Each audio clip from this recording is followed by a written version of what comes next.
ಜಿಬಿಎಯಿಂದ footpath ತೆರವು ಕಾರ್ಯಾಚರಣೆ ಮುಂದುವರಿತಾ ಇದೆ. ಇನ್ನೊಂದು ಕಡೆ ಜಿಬಿಎ ವಿರುದ್ಧವಾಗಿ ರಸ್ತೆ ಬದಿ ವ್ಯಾಪಾರಿಗಳು ತೀವ್ರವಾದಂತ ಆಕ್ರೋಶವನ್ನ ವ್ಯಕ್ತಪಡಿಸ್ತಾ ಇದ್ದಾರೆ. ಹಾಗಾಗಿ ಜಿಬಿಎ ಸಿಬ್ಬಂದಿಗೆ ವ್ಯಾಪಾರಿಗಳ ಒಂದು ವಿಚಿತ್ರ ತಂತ್ರವೂ ಕೂಡ ತಲೆನೋವಾಗಿದೆ. ಹಾಗಾಗಿ ಈಗ ಫೋಟೋ ದುರ್ಬಳಕೆ ಮಾಡ್ತಾ ಇದ್ದಾರೆ. ಅಂದ್ರೆ ನಗರದ ಬಹುತೇಕ ಅಂಗಡಿಗಳಲ್ಲಿ ಅಂಬೇಡ್ಕರ್ ಫೋಟೋ ಪ್ರತ್ಯಕ್ಷವಾಗಿದೆ. ಈ ಕುರಿತಾಗಿ ನಮ್ಮ ಪ್ರತಿನಿಧಿ ಭವ್ಯ ಸುನಿಲ್ ಜೊತೆಗೆ ಸುರೇಶ್ ರಾಜ್ ಮಾತನಾಡಿದ್ದಾರೆ. ಏನ್ ಹೇಳಿದ್ದಾರೆ ಬನ್ನಿ ನೋಡೋಣ.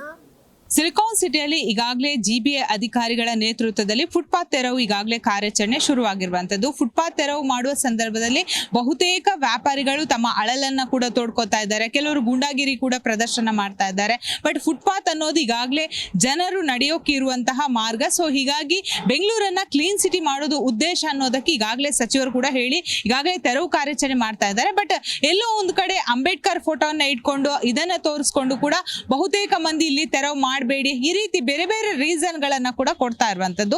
ನಮ್ ಜೊತೆ ಮಾತಾಡೋದಕ್ಕೆ ಸುರೇಶ್ ರಾಜ್ ಇದ್ದಾರೆ. ಬನ್ನಿ ಮಾತಾಡ್ತಾ ಹೋಗುವ. ಸರ್, ಬೆಂಗಳೂರನ್ನ ಕ್ಲೀನ್ ಸಿಟಿ ಮಾಡೋದಕ್ಕೆ ಹೊರಟಿದ್ದಾರೆ. ಹಾಗೇನೆ ಬ್ರ್ಯಾಂಡ್ ಬೆಂಗಳೂರು ಮಾಡೋ ಒಂದು ಕನ್ಸನ್ನ ಇಟ್ಕೊಂಡಿರುವಂತದ್ದು. ಈಗಾಗಲೇ ಸಿಲಿಕಾನ್ ಸಿಟಿಯ ಬಹುತೇಕ ನಾವು ಸಿಟಿಯಲ್ಲಿ ಈಗ ಜಯನಗರ, ಮೆಜೆಸ್ಟಿಕ್, ಶಿವಾಜಿನಗರ ಸೇರಿದಂತೆ ಆ ಫುಟ್ಪಾತ್ ಗಳಲ್ಲಿ ವ್ಯಾಪಾರ ಮಾಡ್ತಾ ಇರ್ತಾರೆ. ಬಟ್ ಅವರ ಬದುಕನ್ನ ದಿನನಿತ್ಯ ಆ ರೀತಿ ಅವರು ಸಾಗಿಸ್ತಾ ಇರ್ತಾರೆ. ಬಟ್ 2 ಸಾರಿ ನೋಟಿಸ್ ಕೊಟ್ಟು ಈಗಾಗಲೇ ತೆರವು ಕಾರ್ಯಾಚರಣೆ ಮುಂದುವರಿಸಿರುವಂತದ್ದು. ಏನ್ ಹೇಳ್ತೀರಾ ಸರ್ ನೀವು? ನೋಡಿ ಮೇಡಮ್, ಇವತ್ತು ಬೆಂಗಳೂರು ಅಂದರೆ ಇಡೀ ಪ್ರಪಂಚದಲ್ಲೇ, ಇಡೀ ಗ್ಲೋಬಲ್ನಲ್ಲೇ ಬೆಂಗಳೂರು ಅನ್ನೋದು ಭಗವಂತ ಕೊಟ್ಟಿರೋಂಥ ಒಂದು ಒಳ್ಳೆ ವರ ಪ್ರಕೃತಿ. ಅದು ಏನಂತ ಹೇಳ್ತೀರಿ, ನಮ್ಮ ಗಾಳಿ ಬೆಳಕು ಮಳೆ ಏನೇ ಇರಲಿ ಇಲ್ಲಿ ಎಷ್ಟು ಚೆನ್ನಾಗಿರತ್ತಂಥ ಕ್ಲೈಮೇಟು ಅಷ್ಟು ಸುಂದರವಾಗಿರುತ್ತೆ ಬೆಂಗಳೂರು. ಬೆಂಗಳೂರಿನಲ್ಲಿ ಇರೋಂಥ ಜನರು ಕೂಡ ಅಷ್ಟೇ, ಅವರು ಯಾವುದೇ ಸ್ಟೇಟಿಂದ ಬಂದು ಇರಲಿ, ಬೆಂಗಳೂರು ನೀರು, ಕಾವೇರಿ ನೀರು ಕುಡಿದ್ರೆ ಈ ಬೆಂಗಳೂರಿಗೆ ಹೊಂದ್ಕೊಂಡ್ಬಿಡ್ತಾರೆ. ಅದರಲ್ಲಿ ಬೆಂಗಳೂರಿನಲ್ಲಿ ಫುಟ್ಪಾತ್ನಲ್ಲಿ ಅಂಗಡಿಗಳಿರ್ತಾರಲ್ಲ, ಇದು ಸರ್ಕಾರ ಆಗಲಿ ಅಧಿಕಾರಿಗಳಾಗಲಿ ಕೊಡೋದಲ್ಲ.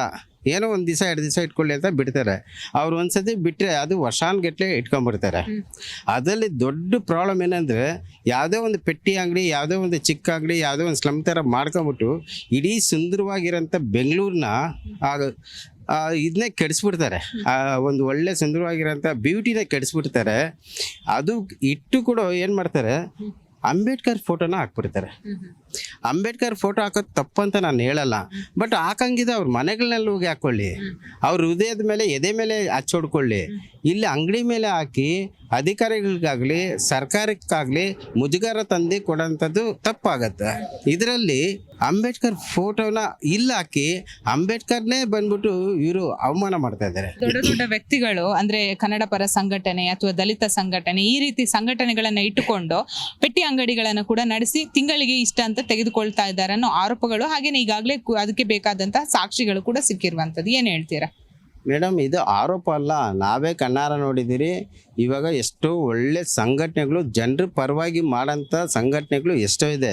ಇದು ನಕಲಿ ಸಂಘಟನೆಗಳು. ಕಮರ್ಷಿಯಲ್ ಆಗಿ ಕೆಲವರು ಅಧ್ಯಕ್ಷರಾಗ್ಬಿಡ್ತಾರೆ, ಅದು ರಿಜಿಸ್ಟ್ರಿ ಆಗಿರಲ್ಲ, ಅದ್ರ ಬಗ್ಗೆ ಏನೂ ಗೊತ್ತಿರಲ್ಲ. ಒಂದು ಅಂಗಡಿ ಇಡಿ, ಅದಕ್ಕೊಂದು ಅಧ್ಯಕ್ಷ ಆಗ್ಬಿಟ್ಟು ಅದು ಬಂದ್ಬಿಟ್ಟು ಸಂಘಟನೆಗಳು ಜನರ ಪರವಾಗಿ, ಸಮಾಜದ ಪರವಾಗಿಲ್ಲ, ಅವನು ಸೆಲ್ಫಿಸ್ಟ್, ಅವನು ಪರವಾಗಿ, ಅವನು ಸ್ವಾರ್ಥಕ್ಕೋಸ್ಕರ ಅಂಬೇಡ್ಕರ್ ಫೋಟೋ ಹಾಕೊಳ್ಳೋದು, ಅವನು ಸ್ವಾರ್ಥಕ್ಕೋಸ್ಕರ ಒಂದು ಸಂಘಟನೆ ಮಾಡ್ಕೊಳ್ಳೋದು, ಅದು ಇವತ್ತು ಬೆಂಗಳೂರಿನಲ್ಲಿ ದಾಸಿ ಆಗ್ಬಿಟ್ಟಿದೆ. ಇದಾಗಿತ್ತು ಸುರೇಶ್ ರಾಜ್ ಅವರ ಮಾತು. ಅಂದ್ರೆ ಬೆಂಗಳೂರು ಅನ್ನೋದು ಇನ್ನೂ ಕೂಡ ಕ್ಲೀನ್ ಸಿಟಿಯಾಗಿ, ಬಹಳಷ್ಟು ಸುಂದರವಾದ ಸಿಟಿಯಾಗಿ ಕೂಡ ರೂಪುಗೊಳ್ಳುತ್ತೆ ಅನ್ನೋ ಮಾತನ್ನು ಹೇಳ್ತಾ ಹೋದ್ರು. ಬೆಂಗಳೂರಿನಿಂದ ಕ್ಯಾಮ್ರಾ ಪರ್ಸನ್ ಗುಡಿಗೇರಿ ಜೊತೆ ಭವ್ಯ ಸುನಿಲ್, ಜಿ ಕನ್ನಡ ನ್ಯೂಸ್.